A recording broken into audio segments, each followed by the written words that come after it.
नमस्कार. आज आपण एका अशा विषयाच्या मुळाशी जाणार आहोत, जो मला वाटतं हजारो वर्षांपासून माणसाला गोंधळात टाकत आला आहे. विषय आहे पाप, स्वतंत्र इच्छा आणि या सगळ्याची जबाबदारी कोणाची? बरोबर. आपल्या एका श्रोत्याने काही स्रोत पाठवले आहेत आणि त्यात या गुंतागुंतीच्या विषयावर एक एक वेगळाच दृष्टिकोन मांडला आहे. हो, खूपच रंजक आहे तो. आपण अनेकदा विचार करतो की नाही, की जर देव चांगला आहे, सर्वशक्तिमान आहे, तर मग जगात पापाची सुरुवात झालीच कशी? अगदी हा पहिला प्रश्न असतो. आणि या सगळ्या नाट्यमय घटनेत सैतान, आदाम आणि देव यांची नेमकी भूमिका काय होती? चला मग हा गुंता सोडवायला सुरुवात करूया. नक्कीच. आणि या स्रोतांची खासियत ही आहे की ते एका सरळ रेषेत विचार करतात. त्यांच्या मते या सगळ्या प्रश्नांची उत्तरं स्वतंत्र इच्छा नावाच्या एका कल्पनेभोवती फिरतात. स्वतंत्र इच्छा, ओके. हो, हे स्रोत सांगतात की पापाचा मूळ स्रोत जरी सैतान असला तरी मानव आपल्या निवडीसाठी जबाबदार आहे. अच्छा. पण ही जबाबदारी वाटते तितकी सोपी नाहीये. त्यात अनेक स्तर आहेत. आजच्या चर्चेत आपण हेच स्तर उलगडून पाहणार आहोत की या स्रोतांनुसार पापाची जबाबदारी नक्की विभागली कशी जाती. बरोबर. आणि सुरुवात अर्थातच त्या मूळ पायापासून करायला हवी. स्वतंत्र इच्छा. स्रोतांमध्ये म्हटलं आहे की देवाने देवदूत आणि मानव या दोघांनाही स्वतंत्र इच्छा दिली, म्हणजे स्वतःचे निर्णय स्वतः घेण्याची क्षमता. पण ही इतकी महत्वाची का आहे? म्हणजे देवाने सगळ्यांना फक्त चांगलं वागण्याचाच पर्याय का नाही दिला? हाच कळीचा मुद्दा आहे. या स्रोतांनुसार स्वतंत्र इच्छेशिवाय प्रेम हे खरं प्रेम उरत नाही. अच्छा. ती एक प्रकारची सक्ती होते की नाही. देवाला असं नातं नको होतं जे भीतीवर किंवा समजा प्रोग्रॅमिंगवर आधारित असेल. त्याला हवं होतं की त्याच्या प्राण्यांनी स्वेच्छेने त्याच्यावर प्रेम करावं. स्वेच्छेने. हो.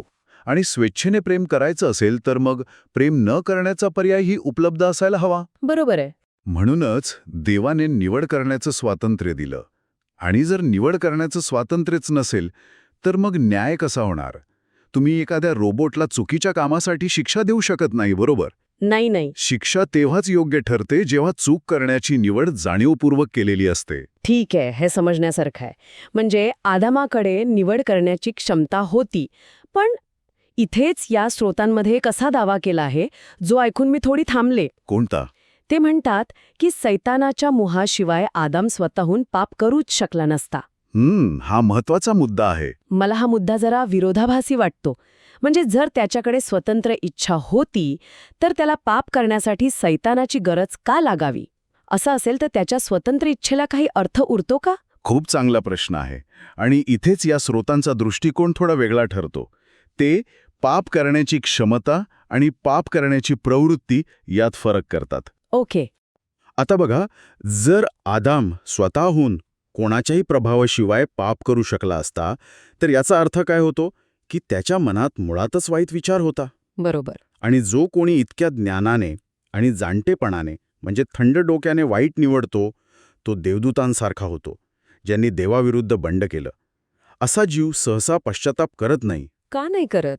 कारण त्याचं पाप हे अज्ञानातून नाही तर थेट बंडखोरीतून आलेलं असतं. अच्छा, म्हणजे तुम्ही म्हणताय की पश्चातापाची शक्यताच तेव्हा निर्माण होते जेव्हा एखादी व्यक्ती फसवली जाते. अगदी बरोबर. या स्रोतांनुसार फसवले जाणे आणि जाणीवपूर्वक बंड करणे यात जमीन आसमानाचा फरक आहे. उदाहरण देऊ शकाल का? हो, नक्कीच.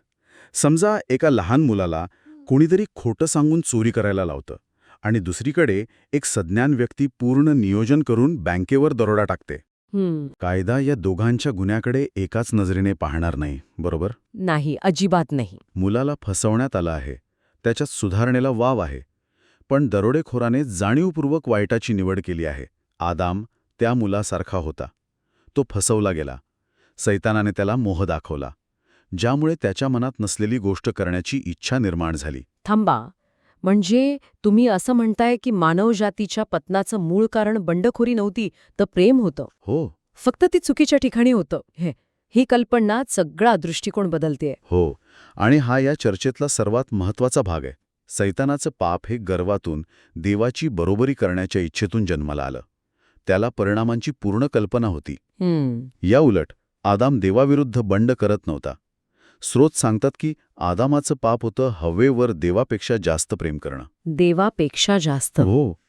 जेव्हा हवेने ते फळ खाल्लं आणि मृत्यूच्या दारात उभी राहिली तेव्हा आदामासमोर एक निवड होती.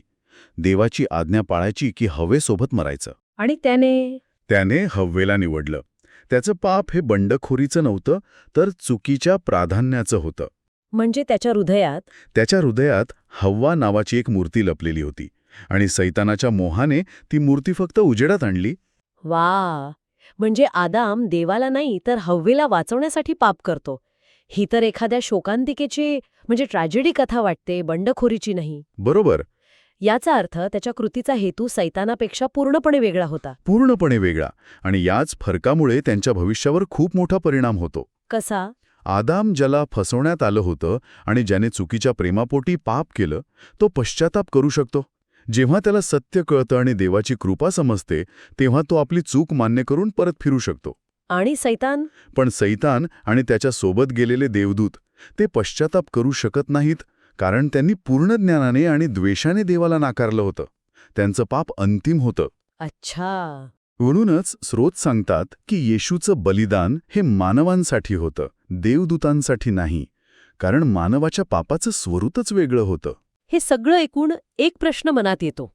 जर आदाम फक्त फसवला गेला होता आणि मूळ सूत्रधार सैतान होता, तर मग जबाबदारी नक्की कोणाची ठरते? बरोबर. कारण कायद्याच्या भाषेतही गुन्हा करायला लावणाऱ्याची भूमिका महत्वाची असते. मला आठवतंय या स्रोतांमध्ये लेवीय शास्त्रातील अजाझेलच्या बोकडाचा उल्लेख आहे. तो या चित्रात नेमकं कुठे बसतो? तुम्ही बरोबर ठिकाणी बोट ठेवला आहे. अजाझेलचा बकरा किंवा स्केपगोट ही संकल्पना या जबाबदारीच्या विभागणीला समजून घेण्यासाठी खूप महत्वाची आहे. जुन्या करारानुसार प्रायश्चित्ताच्या दिवशी इस्रायल लोकांची सगळी पापे एका बोकडाच्या डोक्यावर ठेवून त्याला रानात सोडून दिलं जायचं. तो बोकड ती पापे घेऊन निघून जायचा. हो, ऐकलं आहे. स्रोत याच रूपकाचा वापर करतात, पण एका वेगळ्या अर्थाने. तो वेगळा अर्थ काय आहे? ते असं मांडतात की येशूच्या बलिदानाने मानवाच्या पापांची क्षमा होते. म्हणजे आदामाने केलेल्या चुकीची शिक्षा येशूने स्वतःवर घेतली. ठीक आहे. पण मग त्या बोकडाचं काय, जो सैतानाचं प्रतीक आहे? त्याच्याकडे काय परत पाठवलं जातं? तर स्रोत म्हणतात की त्याच्याकडे केलेलं पाप परत पाठवलं जात नाही. कारण त्याची तर क्षमा झालीये. अगदी बरोबर. त्याच्याकडे परत पाठवली जाते ती पाप करण्याची इच्छा किंवा सैतानाने पसरवलेला तो खोटेपणा. हे जरा अजून सोपं करून सांगाल का? नक्कीच. समजा कोणीतरी तुम्हाला एक विषारी पार्सल पाठवलं. ओके. तुम्ही ते अज्ञानाने उघडलं आणि आजारी पडलात. आता डॉक्टर येऊन तुम्हाला बरं करतात. ही झाली क्षमा. पण मग त्या पार्सलचं काय? तुम्ही ते पार्सल पॅक करून मूळ पत्त्यावर परत पाठवता आणि त्यावर लिहिता रिटर्न टू सेंडर. अच्छा. इथे क्षमा आदामाला मिळाली, पण पापाला प्रवृत्त करणारा जो खोटेपणा होता, ती जी मूळ विषारी कल्पना होती, ती सैतानाकडे परत पाठवली जाते. पापाच्या इच्छेची जबाबदारी या दोन वेगळ्या गोष्टी आहेत. हे खूपच सूक्ष्म पण महत्वाचं आहे. हो. मग या सगळ्याचा मोठ्या चित्रात काय अर्थ निघतो? असं वाटतंय की देव जणू काही सैतानाच्याच खेळीचा उपयोग आपल्या मोठ्या योजनेसाठी करत आहे. तुम्ही अगदी बरोबर ओळखलात. या स्रोतांनुसार देवाला हे आधीपासूनच माहीत होतं की सैतान आदामाला मोहात पाडणार आहे, पण देवाने त्याला थांबवलं नाही. का नाही थांबवलं? उलट त्याने या घटनेला आपल्या योजनेचा एक अविभाज्य भाग बनवलं. सैतानाला वाटलं की तो देवाची योजना उधळून लावत आहे, पण प्रत्यक्षात तो नकळतपणे देवाच्याच मोठ्या योजनेला मदत करत होता. कशी काय मदत करत होता? हे कळलं नाही मला. आठवतंय आपण आदामाच्या हृदयात लपलेले मूर्तीबद्दल बोललो? हो, हव्वेवरचं अतिरिक्त प्रेम. बरोबर. जोपर्यंत सगळं आलबेल होतं, तोपर्यंत हे लपलेलं पाप कधीच बाहेर आलं नसतं. सैतानाचा मोह एका निदानाच्या साधनासारखा म्हणजे डायग्नॉस्टिक टूलसारखा ठरला. Diagnostic tool? म्हणजे एखाद्या MRI मशीनसारखा. अगदी उत्तम उदाहरण. समजा तुमच्या शरीरात एक छुपा आजार आहे जो तुम्हाला माहीत नाही. सैतानाचा मोह त्या MRI मशीनसारखा होता, ज्याने आतमध्ये काय गडबड आहे ते स्कॅन करून बाहेर काढलं. तो आजार त्याने निर्माण केला नाही, फक्त उघड केला. अच्छा. जर हे पाप उघड झालं नसतं तर आदाम कधीच त्यातून बरा झाला नसता. त्याने कधीच पश्चाताप केला नसता.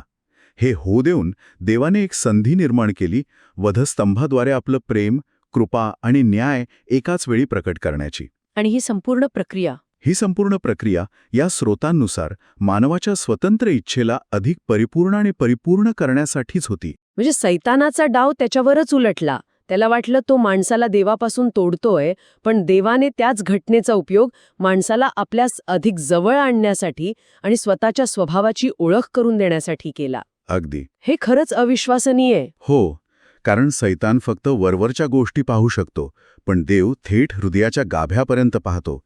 त्याला माहीत होतं की या परीक्षेतून गेल्यावर मानव केवळ त्याच्या मूळ अवस्थेत परत येणार नाही, तर देवाच्या कृपेची आणि प्रेमाची अधिक खोल ओळख असलेला एक नवीन जीव बनेल. तर आजच्या या चर्चेकडे मागे वळून पाहिलं तर काही गोष्टी माझ्या मनात कायमच्या कोरल्या गेल्यात. पहिली म्हणजे आदामाचं पाप हे देवाविरुद्धचं बंड नव्हतं, तर एका चुकीच्या प्रेमातून घडलेली एक शोकांतिका होती. बरोबर. दुसरं, फसवले जाणे आणि जाणीवपूर्वक पाप करणे यातला फरक, ज्यामुळेच मानवासाठी पश्चातापाचा दरवाजा उघडा राहिला. आणि तिसरी, ती अजाझेलच्या बोकडाची कल्पना. हो, रिटर्न टू सेंडर, की जर सैतान नसता तर देवाने आदामाच्या मनात लपलेलं ते चुकीचं प्रेम उघड करण्यासाठी आणि त्याला पश्चातापाकडे नेण्यासाठी दुसरा एखादा मार्ग नक्कीच शोधला असता. अच्छा. यावरून एक प्रश्न निर्माण होतो, ज्यावर श्रोत्यांनी विचार करायला हवा.